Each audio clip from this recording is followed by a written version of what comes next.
Vous écoutez le podcast des Fins Buveurs avec Jean-François Leduc, Henrik Pivert, Karine Murray.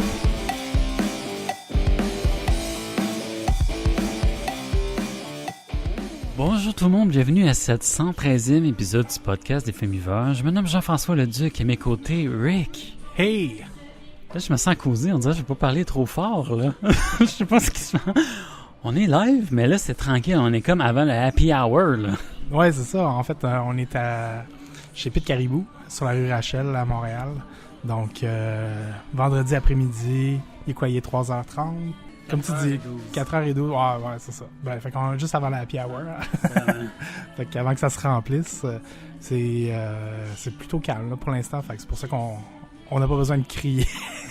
Comme ça a déjà été le cas. Bon, il n'y a plus de bière islandaise, là. C'est terminé cette histoire-là. Là. Il paraît que c'est parti en 3 jours. Là. Personne n'est surpris. Là. C'est ça l'affaire. Fait que malheureusement, ça ne sera pas nos dégustations. On aurait pu, mais il y avait quelque chose en canette qui était peut-être un peu dispendieux. Ouais. Ça, je pense qu'il y avait il restait une qui avait reçu en retard de la SAQ qui leur avait livré un package en canette. Dans le fond, donc, qui était à 10$ la canette. Là, disons qu'on s'est laissé tenter par d'autres choses. Ouais, du nom de Hoppy Weizen de la brasserie Borg, justement, islandaise. Fait qu'on a comme laissé faire un peu. Ouais, peut-être plus tard, je sais pas. Peut-être plus tard, je pense qu'il faut que je sois un peu avancé pour dire oui à ça. Être willing de payer. Ben, quoi que j'ai sûrement payé plus cher que ça pour une bière, là. Fait que. Puis c'est une importation, fait que c'est sûr que tu payes un petit peu plus. Mais. Une fois dans sa vie, on sait jamais. On verra, on vous tient au courant. Eratum, retour sur cette semaine. Rick, tu connais ma grande gueule. J'ai fait une erreur. Ah, c'est pas moi. J'aimerais... Ouais, c'est ça. C'est pas toi. Non. Eratum, je parlais la semaine dernière du gagnant des World Beer Awards 2016. Je parlais de la bois maltée. Je pensais que c'était la première fois qu'il se méritait un prix, dans le fond, World. Ben, c'est pas vrai. C'est le fun de se faire suivre par les brasseurs, justement, brasseurs de la bois maltée, Sam Grenon, qui nous a un peu rectifié le tir. C'est ça, justement, ils ont gagné en 2011 pour, dans la catégorie World's Best Seasonal Pale Ale. Le nom de la bière est la Grincheuse. Le truc avec ça, puis ça, c'est l'erreur des World Beer Awards, là. Un petit peu de rigueur, s'il vous plaît. Parce qu'elle était sous le nom Saguenay Grincheuse. Puis ils ont gagné en 2012, une année après, un prix America's Best Strong Dark Beer pour la Polisson. Puis c'était marqué Voix maltée, Polisson. Je sais pas pourquoi, c'était peut-être la première fois, ils ont marqué comme Saguenay. Ce qui est pas tard, là, parce que c'est quand même une brasserie du Saguenay. Mais un petit peu de rigueur, s'il vous plaît, le World Beer Awards. C'est le World Beers Award, là. Ça, c'est pas local, là. Fait que peut-être qu'ils ont pas toutes les particularités régionales, là. Ils ont vu le formulaire, puis là, ils ont comme juste mal vu quelque chose. Fait que c'est ça. Mon contrôle F a pas fonctionné, parce que je fais contrôle F, voix maltais, j'ai rien vu, j'ai fait OK. C'est les premiers titres. Cette fois, ils vont juste mettre Québec, Canada. Ça va être encore plus vague, genre. C'est comme, c'est là, OK, là? Arrêtez de nous écœurer. Perdu. Fait que c'est ça, correction que je me devais de faire. Fait que c'est ça, c'était leur 2e et 3e prix World qui ont gagné cette année.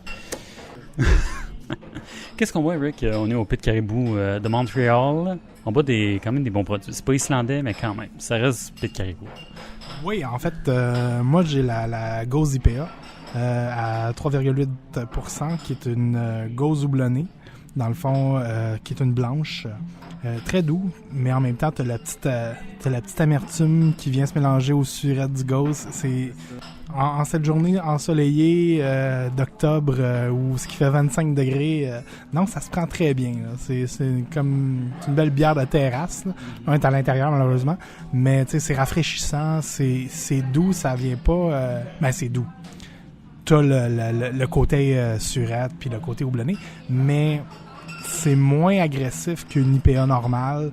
Le côté, la rondeur de la blanche vient un petit peu apaiser le tout, mais on goûte bien toutes les saveurs. Là. Il y a un petit côté, justement, pas de blé, mais... Citron. Ouais, mais c'est ça. T'as un petit côté citronnade, puis t'as un petit côté houblonné, mais t'as le côté blanche qui revient avec ses particularités, là, ses côtés un petit peu plus pas céréalier, mais tu sais, un petit peu plus épicé, là, si on veut, là, qu'on retrouve généralement chez les blanches, là. Je sais pas s'il y a un petit peu de coriandre, peut-être un petit peu de coriandre dedans, mais pas beaucoup parce que généralement j'aime pas la coriandre, là, sauf quand c'est saupoudré, là. Donc, parcimonie. Hein? Ouais, avec parcimonie, s'il vous plaît, parce que ça goûte juste ça, c'est trop fort, la coriandre, là.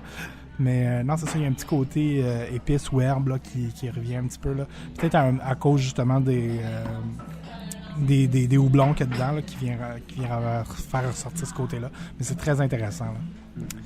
Moi, je vous bois.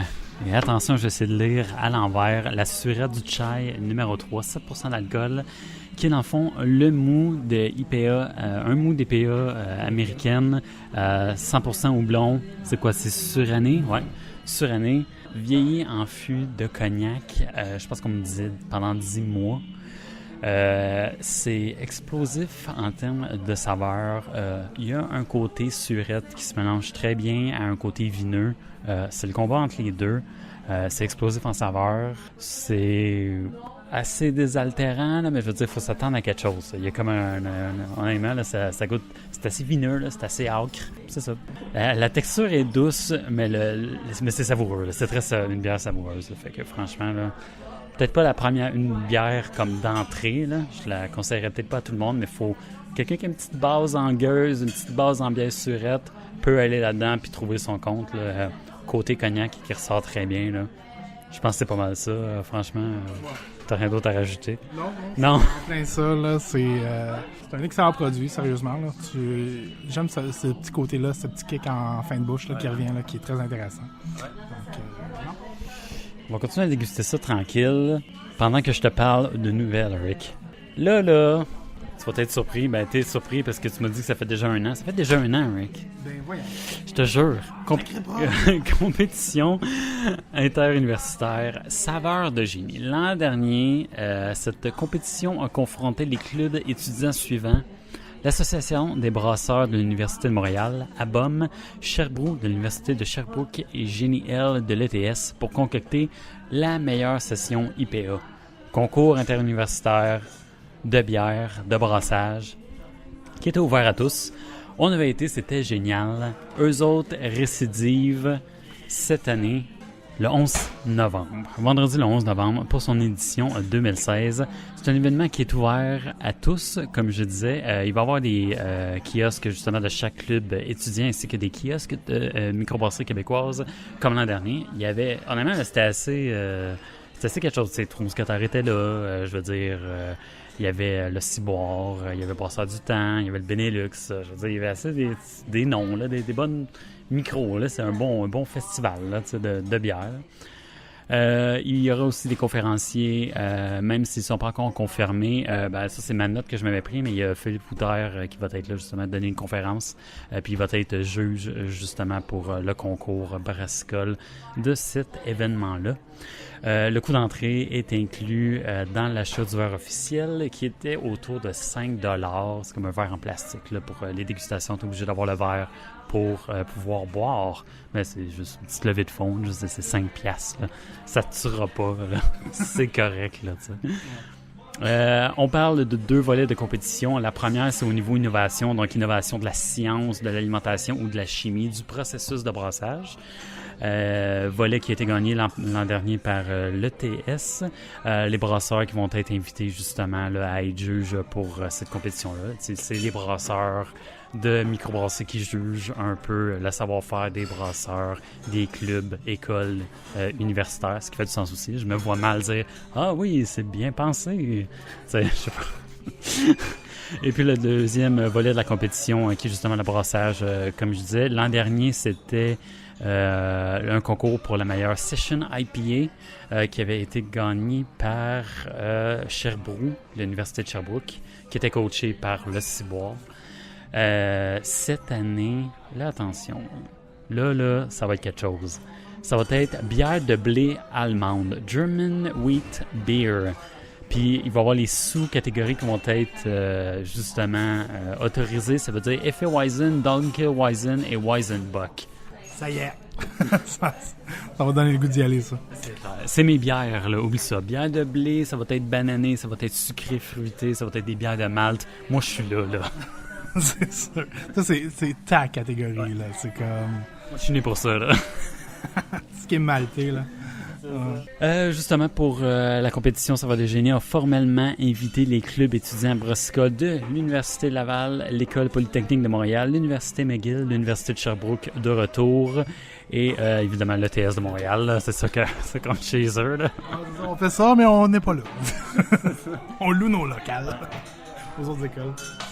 Exact. Fait que ça vaut la peine. Ça prend en popularité. Pas mal plus de bières à essayer vu qu'il va y avoir pas mal plus de clubs écoles. J'ai hâte de voir parce que ça va être quand même assez difficile de comparer un effet Weizen à genre un Weizenbuck. Là, là c'est comme un peu... Ça devient compliqué. Là. Mais juste pour le fun, il y avait combien d'écoles l'année passée? 3. Puis là, ils sont à 5. 5. Bon, ben, tu vois, une augmentation de plus de 50%. Fait que gardez le cap, puis dans 5 ans, vous avez une espèce de gros hit. Donc... hello! Ça va bien, Karine? Ouais. Karine qui goûte la Gauze IPA. C'est pas pire, hein? Ouais, tu vois? Il y a un petit goût orangé dedans, c'est moi qui se trompe ou c'est la fin de journée qui fait ça? Non, peut-être non, un petit coup. Ben, c'est okay. probablement c'est le côté où justement houblonné. Puis avec le surette de la gauze là, qui vient chercher les agrumes. Là. Karine, tu veux-tu essayer la mienne? Elle a un petit peu un kick. Dans le fond, c'est une surette vieillie en fût de cognac, fait que c'est vineux surette. Ouais, c'est ça, hein? Surette du chai, à 7% d'alcool. Sérieux? C'est bon? Hey. C'est vendredi. Ouais, ça rentre bien, hein, c'est ça? Non, bon. C'est ça qu'on J'aime pensait. mieux la Gauze IPA, mais la surette est bonne. Pas pire, hein? Ouais. C'est ça, surtout que tu as l'expérience avec les surettes, ça te pogne moins, genre ça te choque moins. Ça, c'est ma tasse de thé, disons. J'aime ça. Ouais. Ah, bon, c'est parfait. On va laisser Karine justement prendre sa Gauze IPA là, qui en profite pour faire des tests avec nos dégustations. On va voir si ça passe le test. Si ça passe le test, ça s'en prend, hein, Karine? Ouais, yes. Exactement. Pas de gaspillage. Pas de gaspillage. Ouais. Pour Karine, il n'y a pas grand-chose qui passe pas le test chez Pit Caribou. Là. Ouais, j'avoue. Comme vendu d'avance. Ben, on en reparlera au mois de janvier, là, parce qu'il y aura plus ce que j'aime. Ouais. À part la blanche, peut-être, là, mais... Moins de surettes. Ouais, c'est ça, il va y avoir beaucoup moins de surettes. Leur brown ale, puis leur... C'est ça. Je vais rester enfermé chez nous. Bon, c'était pas mal ma grosse nouvelle super importante. Fait que je me suis amusé avec une autre nouvelle qui est pas mal plus relax. Fait qu'on va rire un peu. Quand c'est relax, on peut parler d'autres trucs. Styliste de bière, Rick. Moi, j'en ai entendu parler. Pas vrai? Ouais, je pense que j'ai vu passer vite la chronique ou l'article. Là. Ok, c'était sur lesaffaires.com. Ouais, J'étais je pense que je l'ai vu passer dans peut-être la presse, whatever. Là, je regardais vite, puis whatever. Pour rendre une bière alléchante à l'écran, il faut un spécialiste, Rick. Puis Karen. Mais pour obtenir une couleur et un mouvement parfait avec juste la bonne quantité de mousse, il faut un styliste des liquides comme Étienne Proulx. On a un professionnel, un styliste de bière au Québec. On est de même, nous autres. On est deep, là. Résident à Ville-Mont-Royal depuis 15 ans, il affirme être l'un des 6 ou 7 stylistes de bière au monde. S'il a développé une expertise pour la présentation originale et dynamique de produits en tout genre dans les pubs télé, il se spécialise particulièrement en liquide et en bière. Certains de ses clients liquides incluent Molson Labatt, Budweiser Slimmune, puis je regardais même parce qu'ils n'étaient pas dans l'article, mais je les ai rajoutés, Unibroue et Belle Gueule. Fait que, en plus de la SAC. Fait que franchement, là, tout le monde y passe, tout le monde va le voir. Fait que si les pubs sont hot, c'est à cause de lui. C'est ça, exact. Là. Les pubs là, qui donnent soif, là, c'est que tu vois comme la bière couler puis toute la Les petites gouttes qui glissent le long du verre. Là. C'est exactement. Elle souhaite, là, la bière qui a chaud, là, elle perle, là. Ben, c'est à cause de lui, ça. C'est drôle pareil, hein. Citation à la couleur, les bulles, la mousse, les gouttes sur une bouteille, justement, comme on disait. Chaque client a ses critères, explique-t-il, pour saisir ces images appétissantes. Étienne Proulx s'est muni d'un équipement très sophistiqué. Il peut tout filmer dans son studio dans le secteur 1000X, qui est juste en haut de Mile End. Ça, je savais pas ça parce que je suis pas montréalais. Fait que c'est très drôle. T'as comme le Mile End puis t'as le Mile X. Bon, en tout cas, j'étais tout seul à rire. devant mon écran d'ordinateur aujourd'hui. Je savais pas qu'il y avait le Milex. Ah ouais? C'est vrai. C'est Ah, vraiment c'est juste quoi, c'est Myland Parc Extension? Ah, peut-être, Ah, ça se ouais. peut. C'est Peut-être. comme pour... Un mi-chemin entre les deux, là. c'est pas juste vice-versa, genre c'est là. Ça doit être, parce que ça doit être à la frontière entre les deux. Ça se peut très bien. Citation, on a une caméra qui capte 1800 images par seconde, fait que c'est en slow motion, là, tranquille. Là. C'est quasiment le porno groove là, en background. Là. Et voilà. C'est assez rare en Amérique du Nord. C'est du ralenti extrême. On a aussi un robot programmable pour contrôler le mouvement, pour répéter les plans, verser la bière, toujours même mouvement parfait, répété. Caméra et justement lumière. Il y a un portfolio parce que c'est un professionnel. Ben oui. C'est ça. Ben, Ben oui, des stylistes. C'est clair. Why not? c'est sa carte d'affaires. Ah ouais.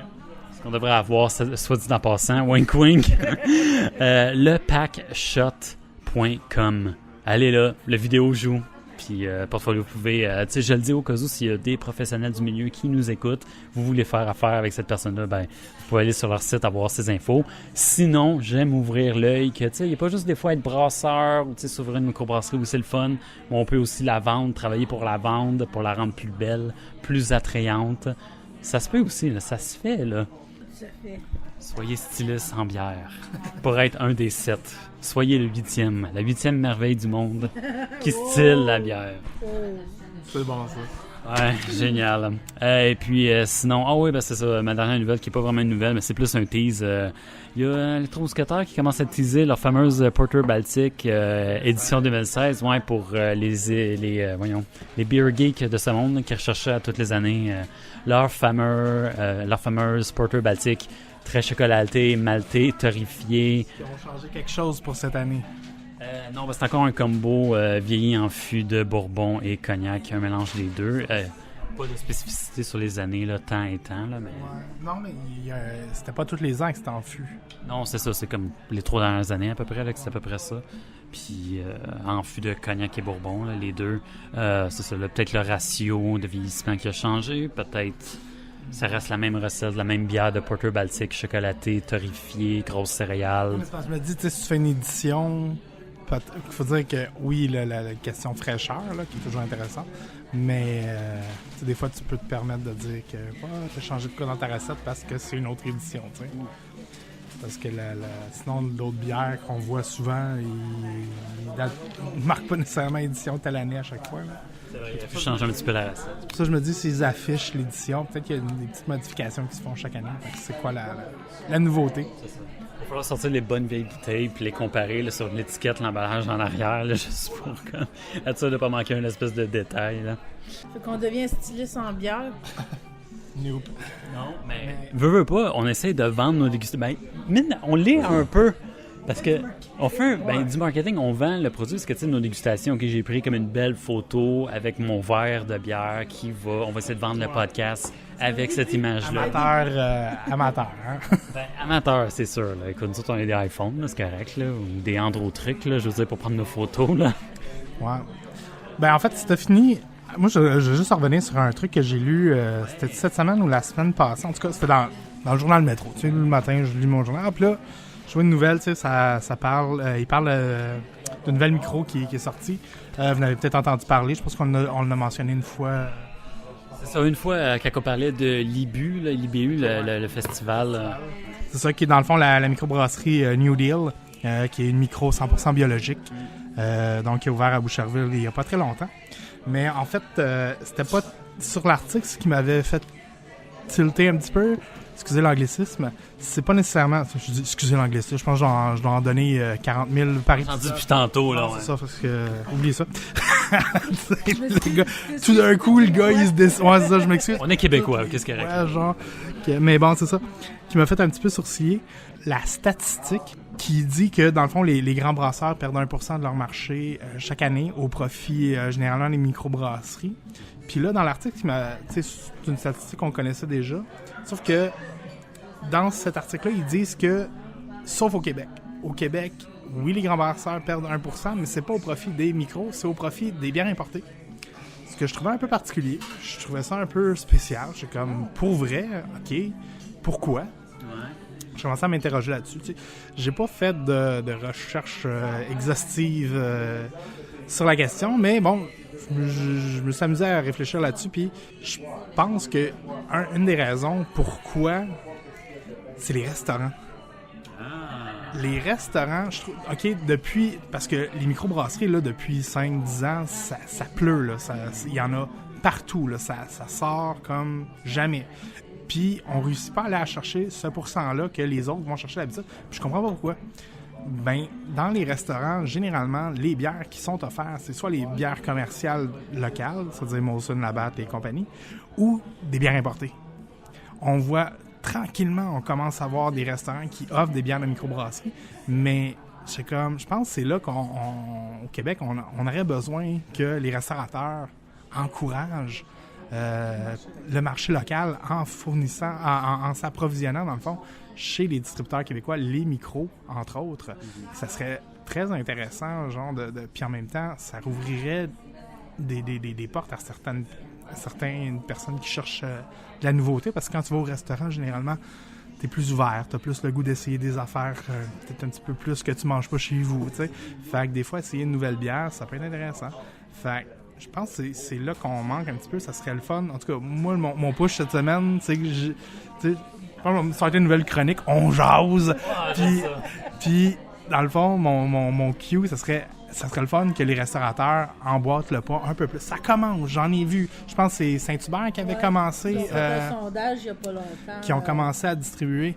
Go, on en veut plus des chaînes comme ça. C'est sûr que c'est pas évident parce que les micros, ben pas juste ça, c'est parce que les micros ont pas nécessairement le taux de production, mais les restaurants peuvent s'approvisionner localement, tu sais, dans le sens que c'est pas une obligation que dans tous les Saint-Hubert, partout à travers le Québec, c'est tous les mêmes micros. Tu sais, les Saint-Hubert dans la région de Saguenay, ben ça peut être des micros de la région de Saguenay. Tu sais, avoir une touche locale, je pense que ça peut être un bon cue aussi pour les restaurateurs, parce que tu vas avoir quelque chose de différent.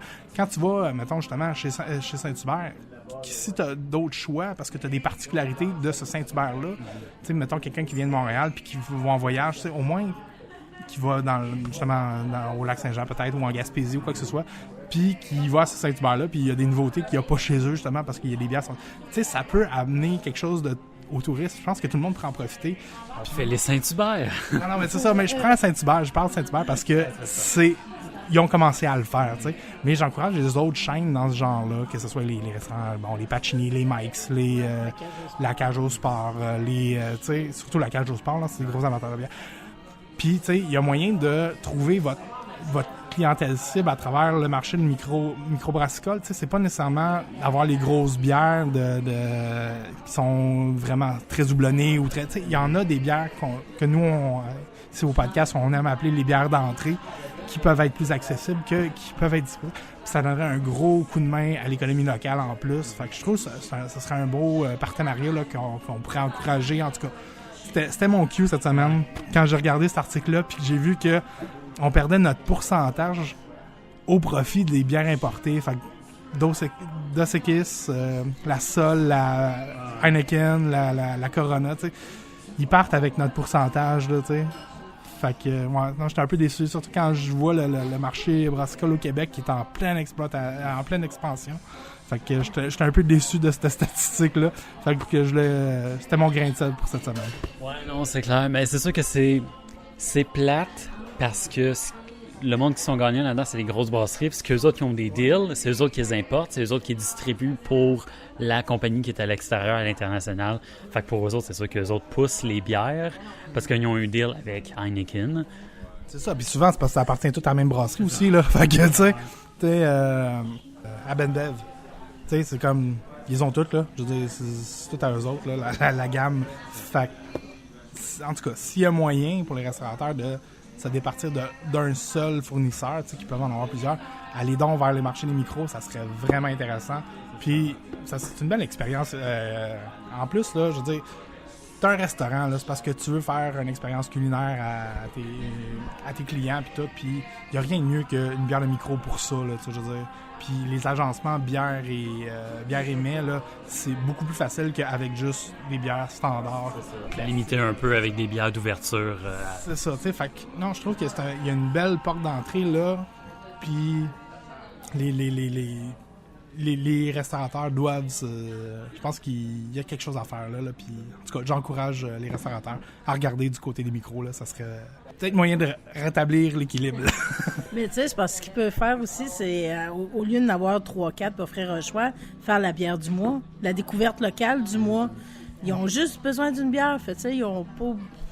Je trouve que ce serait moins compliqué à niveau approvisionnement, tout ça. Ils sont pas obligés d'en avoir 8. Puis tu sais, ça pousse ton monde à y aller au moins une fois par mois pour voir la nouveauté du mois, tu sais. Fait que je trouve ça intéressant. C'est un bon point, ça apporterait quelque chose d'intéressant au resto. C'est pour l'économie locale en même temps. Ouais, Là, c'est comme on encourage les bières au Québec, le commerce au Québec. Dans le fond, on parle beaucoup du marché local. Fait que, non, je pense que il y a de quoi pousser plus davantage de ce côté-là. Ça commence tranquillement, mais ça pourrait être mieux. Je pense qu'il y a une collaboration à faire entre les gros comme la Batte puis les microbrasseries locales, justement, même si on prend le Saint-Hubert, parce que je suis été comme relativement dernièrement, puis je suis été surpris du menu bière, parce qu'il y avait des microbrasseries, mais c'était les acquisitions que la Batte fait depuis 2 ans, tu sais. Fait qu'il y avait Archibald, il y avait Goose Island, tout ça, mais tu sais, juste comme offrir une ligne et être comme en collaboration avec une microbrasserie locale, dire, regarde, on te permet d'être là, on se prend un petit quelque chose, en même temps ça t'aide parce que tu peux le livrer, fait que tu perds pas beaucoup d'argent, tout le monde est gagnant, il y a de quoi à faire. Non, c'est ça, tu sais, je veux dire, ça c'est le genre de collaboration entre les micros et les macros qui fonctionne, là, tu sais, je veux dire, faut pas juste penser le géant qui veut manger puis éteindre l'autre, c'est pas ça le point, là. OK, oui, il sent qu'il est en train de perdre des plumes, fait qu'il va aller chercher un marché externe, mais c'est pas nécessairement pour altérer le produit, c'est bon, OK, je vous fais rentrer dans ma cour, tu sais. Mais en échange, je veux un petit... tu sais, des fois, ça prend ça, là, puis il y a beaucoup de micros, des brasseurs de micros qui ont pas nécessairement l'objectif de devenir une macro, tu sais, dans le sens de... On veut créer un produit maison, mais on veut pas nécessairement produire pour 400 millions de litres là, par... tu sais, c'est pas ça nécessairement les objectifs. Fait que, tu sais, si, oui, tu veux te développer, mais tu veux pas nécessairement devenir surdimensionné, tu sais, je pense qu'il y a des collaborations qui peuvent se faire, puis c'est pas nécessairement de taper quand on voit justement des achats comme ça par les gros. C'est de voir peut-être l'opportunité là, qui s'offre, là, puis d'encourager jusqu'à un certain point, là, en tout cas dans cette optique-là, les échanges. Là.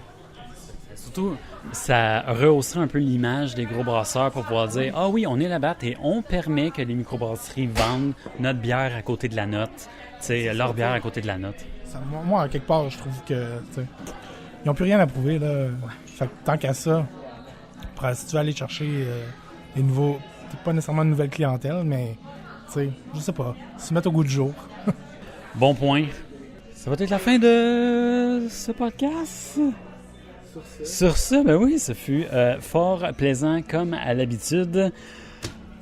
Podcast cosy, crème, c'est le fun de voir le Pit Caribou Montréal relax de même. Je viens un vendredi puis que c'est vide. Sérieux, hein? Ben, c'est parce qu'il est tôt encore, là. Non, je viens tout le temps.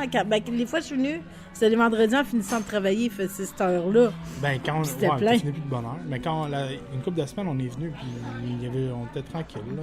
Mis à part... Oh mon Dieu, ouais. Mais non, c'était...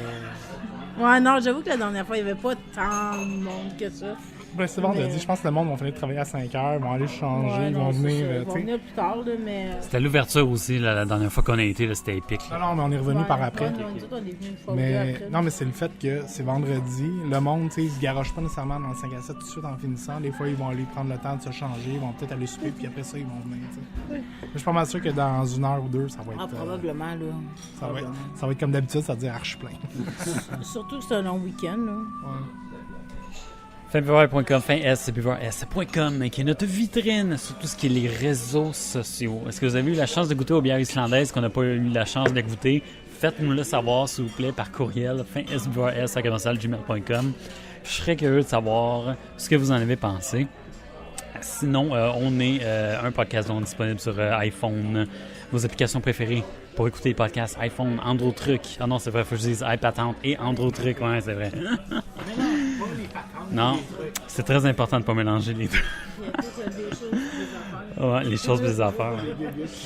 Oh, sinon, vous pouvez nous suivre sur Facebook, Twitter, Instagram et Version Imagée du podcast qui va suivre sur YouTube. Si vous voulez jaser avec nous autres sur des nouvelles qu'on publie quotidiennement. Non, bon, une fois de temps en temps. Ouais. Hebdomadairement. Il y en a au moins une. Au moins une fois par semaine. Comme chaque semaine, on aime se laisser. Oui, on s'aime toute la gang égale et on aime se laisser sur 3 règles d'or. Un fin buveur sur le de respecter. Règle numéro 1, Karine. De garder le contrôle. Règle numéro 2, Rick. Pas de gaspillage. Règle numéro 3, JF. Respecte la consommation. Tous et chacun. Sage parole. Merci tout le monde autour de la table. Ce fut fort plaisant. Merci beaucoup à tout le monde qui prend le temps de nous écouter. Ça nous fait chaud au cœur. Tout égal. Toute la gang égale. Et on se dit à la semaine prochaine. Bye bye. Ciao. Bye.